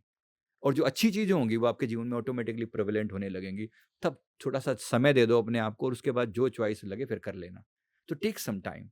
तो ग्रोथ का समय है। स्पिरिचुअली अगर कोई मेहनत करेगा, ग्रोथ बहुत जल्दी होएगी। एकदम से उसको मतलब स्पिरिचुअली चक्रा को क्लीन करने में सूर्य का साल है ना, सुबह सूर्य देव की ऊर्जा से कनेक्ट होइए, बेहतरीन सरे रहेगा ये साल। क्योंकि सूर्य हम सब सूर्यवंशी तो हैं। हुँ, अगर हम कहें तो भारत देश सूर्यवंश से ही तो आया है ना। बिल्कुल। तो सूर्यवंशी में हमने हमेशा सूर्य को ही अपना बेस माना है। हुँ, चंद्रवंशी जो बाकियों का आपको पता ही है मतलब मैं दूसरे धर्मों की बात कर रहा हूँ, वो चंद्रमा पर ज़्यादा वो करते जी। हैं। तो हमारा सूर्य का साल आ रहा है, भारत देश की ग्रोथ का समय है। अभी तक जो ट्रंप ने प्रतिबंध लगाए थे, अभी भी हमने लोगों ने देखा है कि उन प्रतिबंधों के बावजूद हम लोगों ने कितनी ग्रो करी है और अगला साल इस मामले में बिल्कुल नंबर 1 होगा। हमारी ग्रोथ अनस्टॉपेबल है, हमारा देश अनस्टॉपेबल है, सनातन और उदय होगा। लोगों के दिलों में जगह बनेगी, लोग विश्व गुरु बनने की तरफ हमारा भारत देश जाएगा। पर इसका मतलब ये नहीं कह रहा हूँ कि लड़ाई नहीं होंगे, युद्ध नहीं होंगे, वो अपनी जगह पर उनका इम्पैक्ट अलग है। मैंने वो पार्ट अलग को रखा अभी। ये मैंने आपको बताया कि मेरे हिसाब से जो इस साल की एनर्जी है, वो बहुत रिजुविनेटिंग है, बहुत सारी दिव्य आत्माओं का आगमन हो रहा है, जो इस साल में होगा और जो पिछली बच्चे पैदा होंगे मतलब जो आप कह बच्चे रहे हैं। पैदा होंगे वो भी, और जो पहले पैदा हुए थे, कुछ स्टार सीड को उतारा गया था कुछ समय पहले, मुझे जो पता लगा है 1995 में कुछ एनर्जीज़ को उतारा गया था। एनर्जी को उतारा का मतलब कुछ आत्माओं को यहाँ जन्म दिया गया था। इस धरती की ये स्थिति को जानते हुए परमात्मा ने ऐसा सिस्टम है जिसके थ्रू कुछ आत्माओं को, जो अच्छी पावरफुल सोल्स हैं, उनका अब 30 साल पूरे होने वाले हैं। 95 में जन्म हुआ था, 30 साल पूरे होते हैं, अब वो लोग एक मैच्योर लेवल पर आकर कुछ काम करेंगे। अब बहुत से, मैंने कहा ना, कुछ ऐसे स्टार उभरते हुए देखोगे, सडनली कल तक कोई नहीं जानता था और आज वो अपने फील्ड में एकदम टॉप मोस्ट लेवल पर होंगे। उसमें बहुत से लोग स्पिरिचुअल बहुत ज़्यादा होंगे। मतलब एकदम से अपने-अपने फील्ड के मास्टर निकल के आएँगे और वो पूरे देश को और पूरे वर्ल्ड को दिशा देने का प्रयास करेंगे। नए-नए चेहरे आप उभरते हुए देखना। एक तो ये पार्ट उस लेवल पर होगा। तो ये वो सोल्स आके, मतलब वो सोल जो उस समय पैदा हुई थी, वो इस समय एकदम मोस्ट पावरफुल होकर अपना इम्पैक्ट डालेंगी। हुँ। और कुछ नई सोल्स भी पैदा की जाएँगी, जो अब से आने वाले 20-30 40 साल के बाद फिर इम्पैक्ट डालेंगी वो। ये जो सोल्स की बात आप कर रहे हैं, तो ये किस तरह से प्लान होता है कि अब ये सोल जाएगी? जैसे अब एक आम इंसान पैदा हो रहा है, वो कौन-सी सोल है और ये कौन-सी सोल है, इनमें कैसे डिफरेंस होता है? ये डिफरेंस ये होता है कि परमात्मा की तरफ से कुछ आत्माओं को जिम्मा दिया जाता है, प्रचारक के रूप में, टीचर के रूप में, गुरु के रूप में, राह दिखाने वालों के रूप में। राइट? आप अपने हर एक फील्ड में देखते हो, कोई ऐसा व्यक्ति होता है जो सबके लिए एक बेस बन जाता है, एक लीडर बन जाता है, राह दिखाने वाला। उसकी रेफरेंस में लोग बात करते हैं, उससे पहले और उसके बाद, हुँ, है ना? डिफरेंस आप देखते हो कई लोगों का, मोदी जी से पहले और मोदी जी के बाद, हुँ, इम्पैक्ट है ना? उससे पहले भी लोग आए हैं, ऐसा नहीं कि नहीं थे, हुँ, लेकिन उनका इम्पैक्ट इतना ज़्यादा नहीं था। हुँ, कहीं दिखा तो ऐसा करके बोला जा रहा है कि उनसे पहले क्या और उनके बाद क्या, ऐसा ज़बरदस्त इम्पैक्ट छोड़ा अपने फील्ड में कि सारी दुनिया का सेंटर पॉइंट बन गए। ऐसे अन्य फील्ड में भी हैं, एलन मस्क देख लो, हुँ, अपने फील्ड के एक ऐसे मास्टर हैं कि उनसे पहले और उनसे बाद की बातें होती हैं, हुँ, हुँ, है हुँ, ना? ऐसे-ऐसे लोग जो एक इम्पैक्ट छोड़ते हैं, योगी आदित्यनाथ जी देख लो, हुँ, अपने-अपने फील्ड के मास्टर हैं ना? हुँ। ऐसे ही ये अपने अडानी जी या अंबानी जी, इनका भी तो एक इम्पैक्ट है ना अपने उस पे, बिल्कुल, तो इन बिल्कुल। सब के भी ये अपने-अपने फील्ड के मास्टर हैं।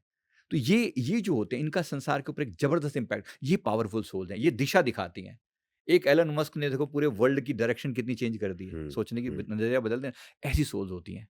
तो परमात्मा हमेशा हर हर हालत में, हर युग में अपनी उन एक ऑटोमेटिक सिस्टम यहाँ पर चल रहा है, कॉस्मिक मैनेजमेंट जिसको कहते हैं।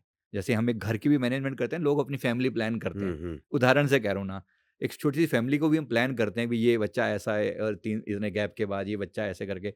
परमात्मा भी सोचता होगा इतने कॉस्मिक लेवल पर कि इतनी दुनिया चलानी है उसको, इतना बैलेंस बना के चलना है, तो कुछ सोल्स को तैयार करके भेजा जाता है, अवेकन्ड सोल्स को। उनके पैदा होने का एक समय होता है। इनको स्टार सीड बोलते हैं हम अपनी भाषा में, star star seed, seed. Seed या डिवाइन सीड या स्टार सीड। डिवाइन सीड होते हैं दिव्य आत्माएँ, सीड मतलब बीज के रूप में वो आ रही हैं और इस दुनिया को राह दिखाने के लिए आ रही हैं। हुँ, जैसे इस समय समझो प्रेमानंद जी महाराज जी, उनका भी एक फील्ड है ना, एक एरिया जी। है। स्पिरिचुअलिटी के वो इस समय में सूर्य की तरह चमक रहे हैं। मोदी जी का अपना एक फील्ड है, उस अपने एरिया में वो एक मास्टर हैं। इसी तरीके से अडानी अंबानी का अपना एक वे है। बाकी सब भी हैं अपने-अपने फील्ड में, बहुत लोग हैं। मैं सबके नाम अभी नहीं ले रहा हूँ, बस समझाने के लिए कि ये एक दुनिया को राह दिखाने वाले लोग होते हैं। ये आत्माओं के लिए परमात्मा यूनिवर्स प्लान करता है। तो ऐसी आत्माओं को कुछ संख्या में भेजा जाता है। जब मेरा जन्म हुआ था 1975 में, तो मेरे साथ 75 आत्माएँ भेजी गई थी। अच्छा। और उन सोल्स को अब समय आएगा, अब आया है 2026 में, उन आत्माओं को मतलब इकट्ठा कर, कुछ आत्माएँ ऑलरेडी मेरे साथ मिल चुकी हैं, मतलब जो मेरे साथ आई थी, और कुछ आत्माएँ अभी आ रही हैं इस जीवन में, पता जाएगा कि 26 में कुछ लोग मिलेंगे आकर, जो मेरे साथ आई थी, जिनको कुछ दिव्य टास्क करना अच्छा है। ये कैसे पता चलता है कि हम किस टास्क के लिए आए हैं? देखो, आप घूम फिर के वही काम कर रहे हो, जिस काम में आपको सबसे ज़्यादा आनंद आएगा ना करने में, और उससे दूसरों का भी भला हो। इसको हम अपनी भाषा में स्वांत सुखाय बहुजन हिताय वर्ड यूज़ करते हुँ, हैं, कि जिससे मुझे सुख मिले और दूसरों का भला हो। मुझे दुःख ना मिले, ये भी क्लियर होना चाहिए, और दूसरों का नुकसान ना हो, ये भी क्लियर होना चाहिए। तो हुँ, मैं कोई ऐसा काम कर रहा हूँ जिससे मुझे तो आनंद मिल ही रहा है, हुँ, एट द सेम टाइम दूसरों का भला भी हो रहा है। ओके। इसको हम स्वांतः सुखाय बहुजन हिताय बोलते हैं। अब जो वर्ड व्यक्ति ऐसा कर रहा है, ये कुछ दिव्य आत्मा है, ये अपना कुछ टास्क लेकर आया है, ये वही कर रहा है जो कहीं न कहीं इसको परमात्मा ने, नेचर ने इसको टास्क असाइन किया है। आप अपने एक अच्छे खासे लेवल पर एंटरप्रेन्योर होते हुए भी आप ये काम क्यों कर रहे हैं?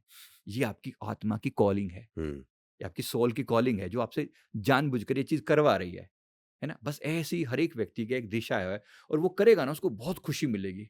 जाने में, अनजाने में बहुत पॉज़िटिव फ़ील करेगा। वो आपके जीवन का रास्ता है। हुँ। Correct, correct.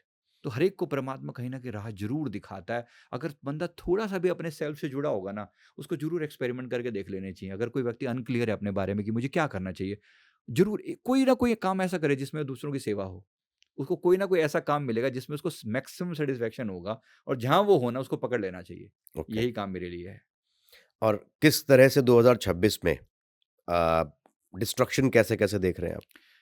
डिस्ट्रक्शन के लेवल पर देखो सबसे पहले तो सिंदूर, ऑपरेशन सिंदूर 2.0 सीरियस वाला होने वाला है। सीरियस अच्छा। वाला। मतलब अच्छे वाला।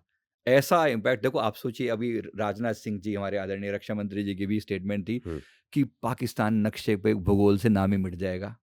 इस बात की उन्होंने कहा है, मैंने उनके वर्डिंग बोल रहा हूँ कि उन्होंने बोला कि क्योंकि अभी ये जो इतना बड़ा पंगा इन्होंने किया है, ब ब्लास्ट किया है, तो ज़ाहिर-सी बात है तो इन्हीं की हरकत। हुँ, दूसरी बात, ये अटैक के पूरे मूड में थे। अभी भी इन्होंने जो इम्पैक्ट केवल अभी तो हमने एक छोटा-सा देखा है, इम्पैक्ट देखा है कि चलो हुँ। लेकिन 3000 किलोग्राम जो वो पकड़ा गया है, जो जो केमिकल पकड़ा गया है एक तरीके से विस्फोटक सामग्री पकड़ी गई है, वो थोड़ी नहीं थी ना, वो पूरे देश को हिला देने वाली चीज़ थी। यानी इतनी गंदी प्लानिंग करके वो बैठे हुए हैं और स्लीपर सेल्स उनके एक्टिव हैं, तो इस समय उन पर इम्पैक्ट करना सीरियसली वाला वहाँ पर काम होने वाला है। सीरियस वाला मतलब अब ये एक डायरेक्ट कॉन्फ्लिक्ट होगा या इनडायरेक्ट होगा, लेकिन होगा अच्छी वाली लड़ाई होने वाली है ये, सीरियस वाली। अच्छा, इसका बड़ा इम्पैक्ट दिख रहा है होता हुआ और इस 2026 कभी भी हो सकता है। ये अभी 25 में के एंड में भी स्टार्ट हो सकता है, इस बात के भी चांसेस हैं। बाकी तो गवर्नमेंट के उस चीज़ों पर बहुत सी बातों पे डिसीजन लिए जाते हैं, लेकिन इम्पैक्ट बहुत बड़ा होता दिख रहा है। ऑपरेशन 2.0 जो होगा ना सिंदूर, ये खतरनाक वाला होगा। ये ठीक। खतरनाक वाला एक तो ये दिख रहा है। दूसरा ठंड का इम्पैक्ट बहुत एक्सट्रीम लेवल पर ठंड पड़ना, ये एक मैक्सिमम दिख ही रहा है कि बहुत ज़्यादा होने वाला है। पॉल्यूशन एक्सट्रीम लेवल पर होगा ये और तो जनरल चीज़ें हैं, तो ये तो दिख ही जनरल रही हैं। बात है मतलब फिर भी मतलब एक एक दिख रही है कि भई हुँ, ये ना एक मैक्स इम्पैक्ट डालने वाली है और इससे लोगों की साँस की प्रॉब्लम इत्यादि होते हुए भी और 2026 के मिड तक पहुँचते-पहुँचते कोई ऐसी बीमारी जो श्वास से रिलेटेड हो, फिर से डोमिनेट हो सकती है। इस बात की चांसेस दिख कोविड रहे हैं। जैसी। कोविड जैसी एग्ज़ैक्ट उतनी सीरियस तो नहीं, लेकिन श्वास से जुड़ी हुई चीज़ें बहुत डोमिनेटिंग हो जाएगी, ऐसा ओके। दिख रहा है। और ये इस थ्री आई एटलस कब तक पहुँच रहा है? ये भी 2026 में आने की संभावनाएँ हैं? अभी इसके बारे में ये ऐसा दिख रहा है कि मतलब है तो ये कोई पहली बात तो ये है क्या? अभी ये लोगों को ये नहीं इसमें क्लियर है 2-3 ना। चीज़ें निकल कर आई हैं। हुँ, जो मेजर जिसमें मैंने जितना इसके बारे में पढ़ा है अब तक, वो यही है कि ये एक मदर स्पेसशिप है, हुँ, जो किसी बाहर की गैलेक्सी से आया है और वो उस गैलेक्सी से उस जगह से आ रहा है, जो हमें मतलब पृथ्वी बनने से भी कई अरबों साल पहले से एग्ज़िस्ट कर हुँ, रही है। हुँ, अब इसके रेफरेंसेस में लोगों ने मिस्र की पिरामिड की बहुत सारी ऐसी पिक्चर्स जो उसमें उन्होंने बनाई होंगी तब हाँ, पेंटिंग्स जो आज भी एग्ज़िस्ट कर रही हैं, उसमें भी उन्होंने थ्री आइटला जैसा एक शेप दिखाया है। हुँ, अब इनका कहना साइंटिस्ट का ये हो देखिए सारी चीज़ तो बताएँगे नहीं हुँ, क्योंकि पैनिक हुँ, क्रिएट होता है। हुँ, लेकिन इनका मानना ये है कि हो सकता है, या तो वो हमें ऑब्ज़र्व एज़ एन ऑब्ज़र्वर आ रहा है, क्योंकि ये ओमुआ-मुआ के बाद अब ये है उसके बीच में एक और आया था मुझे उसका नाम याद नहीं है। ये थर्ड ऐसा है जो जो एक्चुअली किसी भी तरह से फिज़िक्स के किसी भी लॉ को नहीं मान रहा है हुँ, और इसकी मेक और शेप ये नेचुरल फ़ॉर्मेशन में नहीं है, हुँ, तो इसकी फ़ॉर्मेशन ऐसी बताई जा रही है कि ये कहीं न कहीं मैन मेड या फिर alien made kind of hmm, ship है। राइट। तो अब इसमें से क्या होगा ये किसी को नहीं पता, लेकिन ये कह रहे हैं कि बहुत कुछ हो सकता है। देखो 2026 में हमें ये पक्का दिख रहा है कि एलियन से कॉन्टैक्ट होके ऑफ़िशियली होगा अभी, होगा। ऑफ़िशियली। अनऑफ़िशियल तो जो अभी तक बातें होती ही रही हैं और बहुत से लोगों ने छुपाया है इसको अभी तक। लेकिन अब ऐसा दिख रहा है कि ये बिल्कुल ओपन होगा क्लियरली कि हाँ, हमने एलियन से कॉन्टैक्ट कर लिया है। Now we are in touch with them. और ये एक बेस बन रहा है इसका। ये बेस बन रहा है कि ऐसा ये एक अब एग्ज़ैक्ट वो आएगा, नहीं आएगा, देखो बहुत सी बातें हैं, डिपेंड करती हैं, वो भी हम नहीं आएगा भी तो हम कौन-सा देख पाएँगे या हुँ, क्या हुँ। होगा, वो बहुत सी बातों के ऊपर अभी एकदम से कोई कमेंट करना इतना आसान नहीं है। लेकिन ये पक्का है कि कहीं न कहीं इस साल में एलियन से कॉन्टैक्ट होना है। अच्छा। ये होना है, ये हमें दिख रहा है ये वाली चीज़। और अब धीरे-धीरे करके इंटरस्टेलर जो चीज़ें हम कहते हैं, मतलब जो कॉस्मिक लेवल की चीज़ें ना, हम यहाँ पर ओपन होना शुरू होंगे। और ये चीज़ जो बाकी ग्रह उपग्रहों पे भी अब जीवन की संभावना, जो हम बहुत टाइम से सिर्फ़ बातें कर रहे थे ना, अब वो क्लियरली पिक्चर में आनी शुरू हो जाएँगी कि ये एग्ज़िस्ट करते हैं, दे आर देयर। क्या एक्चुअली ये जो भी एलियंस जो होंगे और जिनको हम एलियन कह रहे हैं, वो बहुत उन्नत सभ्यता होगी ऑफ हुँ। कोर्स। तो क्या ये भी वेट कर रहे होंगे कि हम लोग पहले उस लेवल पर आएँ मेंटली और टेक्नोलॉजिकली कि हम एक्सेप्टेंस में आ जाएँ कि हाँ, भई ये हो सकता है? नहीं, ये भी है, पर ऐसा है कि देखो, इनके ना अलग-अलग टाइप की चीज़ें होती हैं इनकी भी। हाँ। मैंने जो स्टार सीड वर्ड यूज़ किया ना, हुँ। एक्चुअली क्या होता है स्टार सीड का मतलब क्या, जो व्यक्ति कभी दूसरे प्लैनेट पे जन्मा था और अच्छा, अब वो इस धरती पर इंसान बन के आया हुआ है। जैसे एक अच्छा। प्लैनेट है सीरियस बी प्लैनेट, हुँ, SIRIUS, एक्चुअली प्लैनेट है, हवाई बातें नहीं है। सीरियस बी करके एक प्लैनेट है। एंड्रोमेडा गैलेक्सी सुनी हमने, हुँ, पता ही है ना, हुँ। हमारी जो बगल में मिल्की वे के बगल में जो जी। है। एंड्रोमेडन सोल, अभी पीछे हमने किसी का पास्ट लाइफ किया था, एक व्यक्ति ने, उसने, जब हमने उसके पास्ट की बात देखी ना, हमने कहा तुम अपने आप को कहाँ देख पा रहे हो? तब उसने जो इंटरप्रिटेशन बताई, वो एंड्रोमेडा गैलेक्सी की थी। उसने ओह! कहा कि मेरा जो जो जन्म है, मैं इस समय गैलेक्सी पर हूँ, डिफरेंट जगह है ये, और वहाँ पर केवल जल ही जल है। उसने कहा कि मेरा जन्म जल के नीचे हुआ है। हमारे लिए बड़ी सरप्राइजिंग थी। ये जो घटना है, मतलब ये मैं आपको एग्ज़ाम्पल दिया मैंने, ये एक एक धरती के किसी इंसान की बात हो रही है, जो ये कह रहा है कि मैं अपने आप को, मैं पिछले जीवन में कहाँ देख रहा हूँ, मैं एंड्रोमेडा गैलेक्सी पे देख रहा हूँ अपने आप को। लेकिन क्या वो अपने आप को एज़ एन इंसान देख पा रहा था या कुछ और फ़ॉर्म में? नहीं, वो एग्ज़ैक्ट इंसान नहीं था। उसने कहा कि मेरा मेरा स्ट्रक्चर बिल्कुल डिफरेंट है, जो कि पानी में रहना, मतलब काइंड ऑफ जल का जीव, यानी कि मछली। मछली? काइंड काइंड ऑफ उसी लेकिन तरह फिर का। ये कैसे हम पता लगाएँ कि ये अगर हम एक्चुअली ये बात करते हैं हाँ, कि मछली से वो इंसान बन गया होगा, हाँ, हम ऐसे लेते हैं इसको। हाँ। तो क्या पता वो धरती पर ही हो? लेकिन वो जब वो कह रहा है पानी के अंदर हूँ, तो पानी तो धरती नहीं, पे भी उसमें है। हमने बहुत सारे इंटरप्रिटेशन, बहुत सारे सवाल किए, बहुत सारे। मैंने कहा कि क्या आप दूसरे लोगों को समझ पा रहे हो, बता पा रहे हो, देख पा रहे हो, बात कर पा रहे हो क्या? उसने कहा, बात कर पा रहा हूँ। बात करने वाले का मतलब है कि there is a way of communication, but are you talking? क्या आप बात कर रहे हो? आपका मुँह हिल रहा है क्या? कहा नहीं, मुँह नहीं हिल रहा। एक एक टेलीपैथिक कम्युनिकेशन हो रहा है। कोई व्यक्ति मेरे सामने आ रहा है और वो मुझे कुछ कह रहा है, तो मुझे उसकी बात पता लग रही है कि वो क्या कह रहा है। तो this is a telepathic communication between them, between me and that person. और वहाँ की एनर्जी बहुत हाई है और मैं फ़ील कर पा रहा हूँ, मैं लोगों की फीलिंग्स को पढ़ पा रहा हूँ। तो इस तरह के हमने बहुत सारे देखे, इसी को हम स्टार सीड बोल रहे हैं। कि ओके। ऐसे लोग जो पहले किसी डिफरेंट स्टार पर जन्मे थे, इस धरती पर आकर वो कुछ और, मतलब इस धरती पर अब इंसान के रूप में आए हुए हैं। तो ऐसे लोग भी हैं, ऐसी लोग भी इस समय में मौजूद हैं, इनको हम स्टार सीड बोलते हैं। ऐसे डिवाइन सीड भी हैं। डिवाइन सीड है, जैसा किसी किसी व्यक्ति का जन्म शिवलोक में हुआ था पहले। ओह! अब शिवलोक की एक आत्मा इस समय धरती पर एक सामान्य व्यक्ति के रूप में मौजूद है। व्यक्ति सामान्य नहीं, मतलब हीलर सोल है, अच्छी खासी लोगों के लेवल हील कर रहा है, लेकिन वो उसकी ऊर्जा ऐसी है जो कभी शिवलोक से कनेक्टेड थी। मैंने उसके बहुत सारे सिम्पटम, बहुत सारे तरीके वो सब अपने वीडियो में डाले हैं, क्योंकि लंबा टॉपिक है। लेकिन सिर्फ़ आपने क्योंकि टॉपिक ये छेड़ा, तो इसलिए बता रहा हूँ कि ये भी है, कि ऐसा नहीं है कि लेकिन हम कोई यहाँ अगर अकेले। शिवलोक पे चला ही गया, हाँ, तो ऑलमोस्ट वो तो भगवान जी के पास ही है। तो वो जी। वापस जन्म क्यों लेगा? किसी न किसी लर्निंग की वजह से। कोई ना कोई ऐसी गलती भी हो सकती है। हम बहुत से लोगों के बारे में सुनते हैं ना, माता अंजनी के बारे में सुनते हैं। हुँ। थोड़ा आइडिया तो होगा जी, हल्का-फुल्का, जी। कि माता अंजनी जो थी एक अप्सरा थी किसी हुँ, समय में। फिर उन्होंने उनका मज़ाक उड़ाया, हुँ, कि बंदर की तरह से उनके चेहरे को देख के हुँ, कोई हुँ, मज़ाक उड़ाया। फाइनली उन्हें ये श्राप मिला कि तुम्हें धरती पर जाके जन्म लेना पड़ेगा। है हुँ। ना? अभी तक कहानियों में सुनते थे। जी। इसी को हम कह रहे हैं डिवाइन सीड है, वो दिव्य आत्मा, लेकिन इस धरती पर एक सामान्य इंसान का रूप लेकर आई हैं। हुँ, फिर लेकिन धरती पर आकर फिर उन्होंने हनुमान जी जैसी महाशक्ति को जन्म दिया। हुँ, उन इतनी महान आत्मा के होने के लिए ऐसी माँ का गर्भ चाहिए था, जो इतनी दिव्य हो। हुँ। सिर्फ़ आपको याद दिलाने के लिए, मतलब इसको हम दिव्य आत्माएँ बोलते हैं। अभी भी इस धरती पर प्रेमानंद जी जैसे, महाराज जी जैसी दिव्य आत्माएँ मौजूद हैं, है ना? तो साधारण तो नहीं होंगी, जिनके एक एक मतलब वचनों पर लोग अपना दिल जान कुर्बान करने के लिए बैठे हैं। हुँ, मतलब अध्यात्म के सूर्य के रूप में इस समय मौजूद हैं वो। बिल्कुल। तो हस्ती है ना। आखिर ये आत्मा भी, मैंने इनका पास्ट भी देखा कि ये किस तरह से ये भगवान के दिव्य लोक से आए हैं। अच्छा, इनकी इनकी हमने पूरी जानकारी निकालने की कोशिश करी, तो थोड़ा बताइए काफ़ी। इनके बारे में? इनका हमने जो देखा, इनके एक व्यक्ति हमारे पास, मेरा हमने एक ग्रेटर फ़रीदाबाद में एक अपना आश्रम बनाया हुआ है हुँ, फ़रीदाबाद में। तो वहाँ पर एक व्यक्ति आए, आते ही जो उनका लेवल था ना, वो उन्होंने कहा कि मैं इनका शिष्य हूँ प्रेमानंद जी महाराज जी का, और मैं उनके बारे में जानना चाहता हूँ, मेरा उनसे क्या कनेक्शन था। मुझे लगता है वो मेरे अपने हैं, बिल्कुल अपने हैं, मैं जन्मों से उनके साथ हूँ। ऐसा उसने बताया। हमने जब इनको पास्ट में ट्रांस में लेकर गए, ये अपने आँखें बंद करके डीप ट्रांस में गए, तो इन्होंने जब देखा, इन्होंने कहा कि मैं एक ऐसी जगह पर हूँ, जहाँ पर एक ऐसा भव्य नज़ारा है, जहाँ पर बीच में श्री कृष्ण और राधा रानी का स्वरूप मौजूद है और वो अपने दिव्यतम शोभा में हैं, मतलब इतने डिवाइन फॉर्म में हैं, जैसे उनके सामने हज़ारों सूरज चमचमा रहे हों, ऐसा मुझे दिख रहा है। वो भगवान का स्वरूप बताया। फिर उन्होंने कहा कि वो जिस लेवल पर मौजूद हैं, उनके थोड़ा-सा नीचे कुछ ऐसी दिव्य आत्माएँ बैठी हुई हैं, एक सर्कल बनाकर। जैसे वो तो बीच में एक लोटस फॉर्म में है और यहाँ पर कुछ दिव्य आत्माएँ बैठी हुई हैं। ये दिव्य आत्मा भी उन्हीं का, ऐसा लगता है कि ये दोनों एक ही हैं। मतलब उन्हीं का एक फ़ॉर्म यहाँ पर मौजूद है और यहाँ पर उन्होंने जो बताया, यहाँ बैठे हैं प्रेमानंद जी महाराज जी। जो उन्हीं का स्वरूप दिखता है, उन्हीं में श्री कृष्ण जैसी आभा दिखाई पड़ती है, लेकिन वो उनका ये वाला फ़िज़िकल जो अभी शरीर है, ये भी मौजूद है।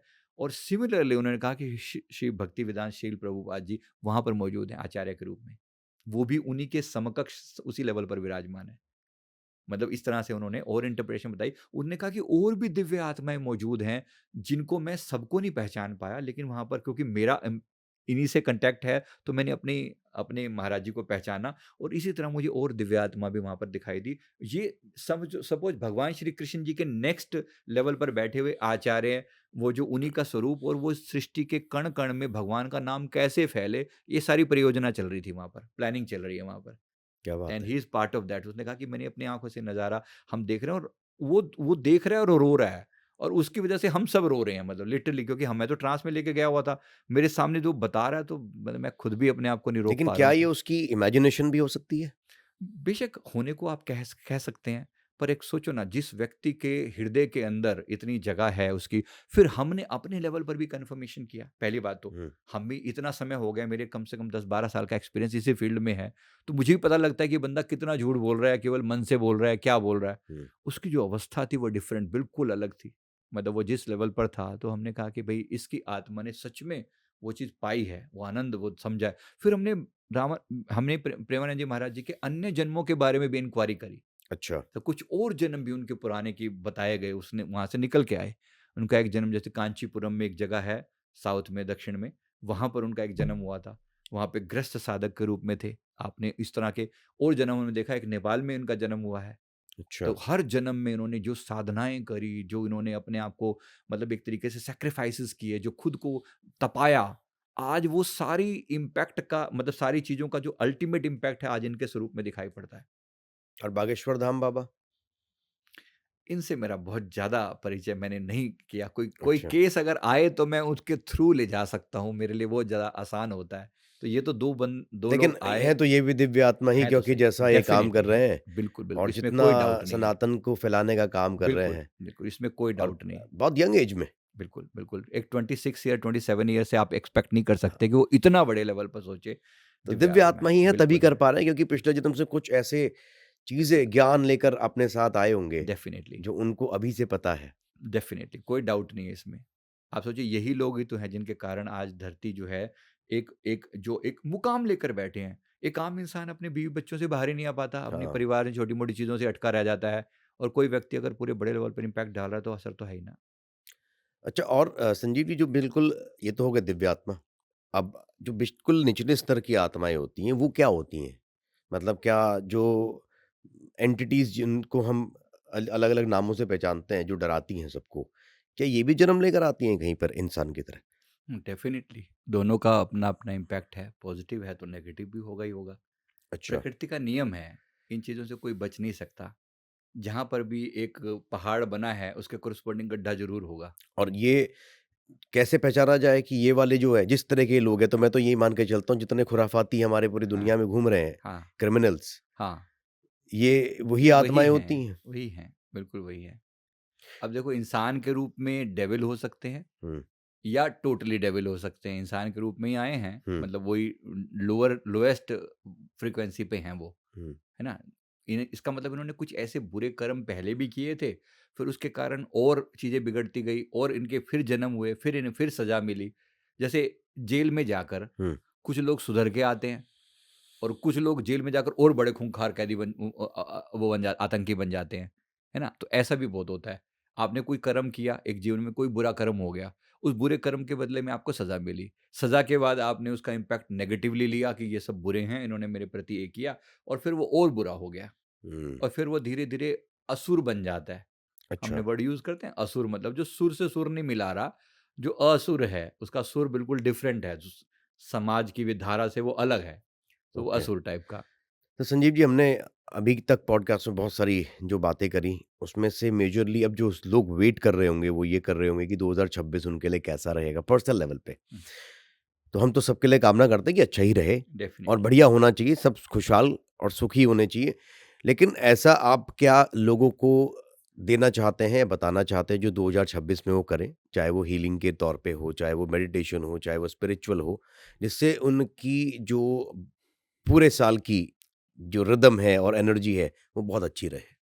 देखो, सूर्य का साल है, 2026 जोड़ेंगे तो 1 बनता है। सूर्य का साल है, सूर्य की ऊर्जा से जो व्यक्ति कनेक्ट करेगा, सूर्य एक तरीके से ओरिजिनेटर हैं, सूर्य प्रकाश फैलाते हैं। तो लोगों के जीवन में प्रकाश आए, इस बात की बहुत ज़्यादा संभावना है। बेशक कुछ डार्कनेस भी होगी हमेशा, उसकी चिंता नहीं है, लेकिन ज़्यादातर पॉजिटिव चेंजेस आएँगे।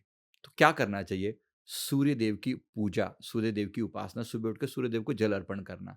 यहाँ से शुरुआत करें। भले ही 10 मिनट का ही काम है, कोई बड़ी बात नहीं है, लेकिन ये 10 मिनट आपके जीवन पे बहुत बड़ा इम्पैक्ट डाल सकते हैं। तो एक सनातनी होने के नाते भी बनता है कि हम सुबह सूर्यदेव को जल जल जल अर्पण करें। साथ में जैसे हम कर ओम सूर्याय नमः, भास्कराय नमः, सूर्यदेव के जो 12 नाम हैं उनसे इंटरप्रेट करते हैं। फिर सूर्य गायत्री मंत्र है। अगर आप फेमस होना चाहते हो, अगर आप धन चाहते हो, जीवन में बढ़े, प्रसिद्धि बढ़े, तो ये साल आपके लिए द बेस्ट ईयर है। मैं सबकी बात कर रहा हूँ, आपके सारे व्यूअर्स की मैं बात कर रहा हूँ। अगर आप सच में चाहते हो कि आपकी प्रसिद्धि फैले, आपका नाम फैले, ये साल द बेस्ट होगा। तो जिन लोगों ने भी खुद पर थोड़ी-सी मेहनत की होगी, अपनी डार्कनेस को हटाने पर काम किया होगा ना, उनके लिए बिल्कुल फलने-फूलने का साल आएगा, एकदम से उभर के सामने आएँगे वो।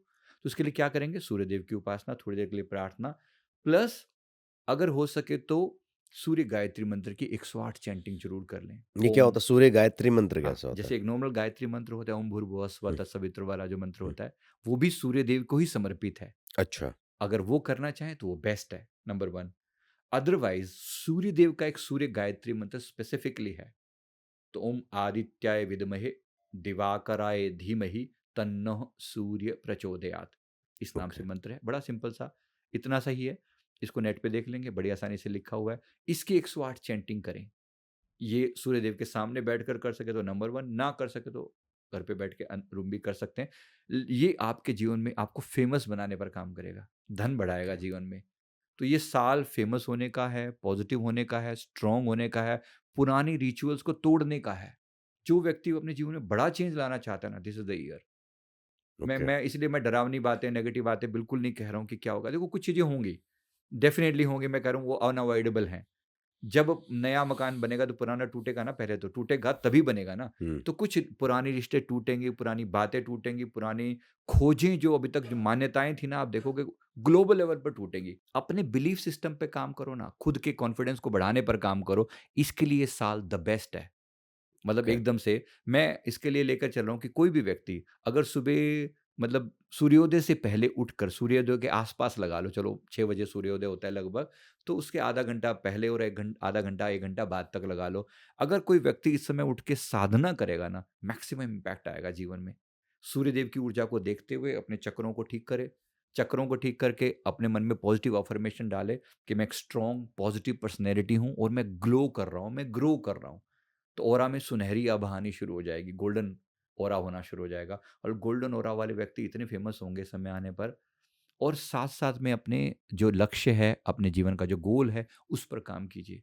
जितना दूसरों की सेवा में चीज़ों को, अपने पास जो भी टैलेंट है ना, उसको मैं दूसरों की सेवा में लगा पाऊँ। आपकी ग्रोथ को कोई रोक रोक नहीं सकता दुनिया में।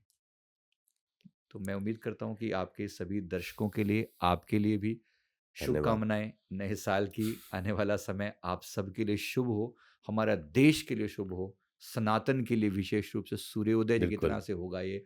हम सूर्यवंशी हैं, सूर्य का साल आ रहा है, तो डेफ़िनिटली एक पॉज़िटिव इम्पैक्ट देखने पाएगा। ये हमें दिख रहा है कि हर फ़ील्ड में भारत तरक्की करता हुआ दिख रहा है। बहुत विशेष रूप बढ़िया। से डिफेंस में तो हम नंबर 1 होते दिख रहे हैं अगले 5 सालों में। डिफेंस में आज तक हम इम्पोर्टर रहे थे, हुँ, लेकिन अब होता हुआ दिख रहा है कि हम नंबर 1 जा रहे हैं। सूर्य से जनरेटेड जो ऊर्जा है, सोलर एनर्जी में हम बहुत बढ़िया करने वाले हैं इस बार।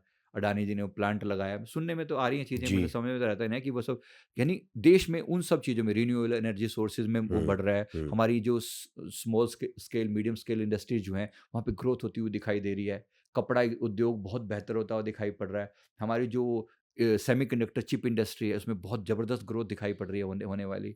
मैं उन सब बातों की बात कर रहा हूँ जो जुड़ी हुई हैं, जी। क्योंकि ग्रोथ तो हम सबकी इकट्ठी है ना उस करेक्ट, वे में। Correct, correct. बेशक युद्ध-वुद्ध तो चलते रहेंगे, ये मैं उसको कह नहीं रहा कि ये नहीं होंगे या लड़ाइयाँ नहीं होंगी, क्योंकि पुराने जो टूटेंगे उनका समय है। सारे नेगेटिव लोग मिलके भारत पे अटैक करने का प्रयास करेंगे, पाकिस्तान फिर कोई उल्टी-सीधी हरकतें करेगा, चाइना के साथ फिर कोई ल ज ज झगड़ा होगा, ये होंगी चीज़ें। हुँ, लेकिन उसके बावजूद भी वी विल बी नंबर 1 इन सब चीज़ों में। हमारा विश्व गुरु बनने की जो पॉसिबिलिटी है ना, मतलब इंडिया के शाइनिंग का समय दिखाई देगा कि भारत अब अपने उस लेवल पर आ रहा है जिसके लिए कभी हम सोने की चिड़िया के रूप में पहचाने जाते थे ना, वो चीज़ अब होती हुई दिख रही है दोबारा से। और इंडिया शाइन करेगा तो हम सब शाइन करेंगे। हम सब भी शाइन करेंगे। क्या बात है! लेकिन सर आज फिर से हमें बहुत मज़ा आया आपके साथ और इतना सारा कुछ शेयर करने के लिए बहुत-बहुत धन्यवाद। जी, बहुत-बहुत शुक्रिया। जय हिंद, जय भारत, जय जय श्री राम और जय सबको भारत। Happy new year.